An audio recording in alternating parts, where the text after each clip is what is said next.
My name is Amit Patel. I'm an assistant professor of surgery. I'm a facial plastic and reconstructive surgeon at the University of Kentucky in the Department of Otolaryngology, head and neck surgery. My interest in medicine has been somewhat of a interesting and unique path. I actually wanted to be an artist sculptor when I was growing up. And then the summer between my high school and college, I happened to work at a doctor's office and really fell in love with it. And then two worlds pretty much collided and the rest has been history.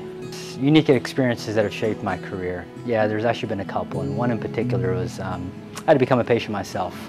I had a skiing accident and spent a fair amount of time kind of on my not doing what I normally do, which I do a lot of reconstructive surgery, and so I frequently have to tell my patients to be patient with the process and to let a tincture of time take effect. And so having to swallow that pill myself as a patient really kind of changed the way I approach things and the way I approach my patient care.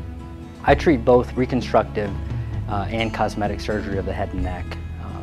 Generally my reconstructive patients are patients that have had cancers removed, they've had traumatic injuries to the face, and the cosmetic part of my practice involves everything from enhancements or rejuvenations of the nose, face, and neck, both minimally invasive and surgical techniques.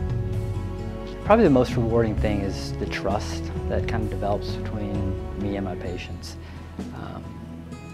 When they come to me, they're often in a place, especially my reconstructive patients, where they've kind of lost their sense of identity, and that trust that they kind of hand to me, I take to heart. I take a lot of pride in that, and so that's something I really, really enjoy. Essentially, my patients become kind of my artistic medium, if you will.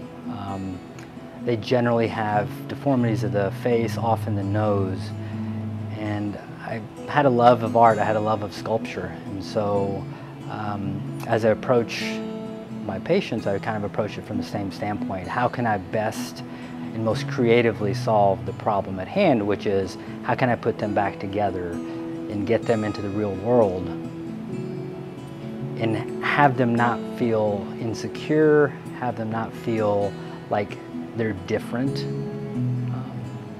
And so that's a very, very big part of my philosophy. The other component of my philosophy is pretty simple. I treat my patients like I'd hope a doctor would treat my own parents, my own sister.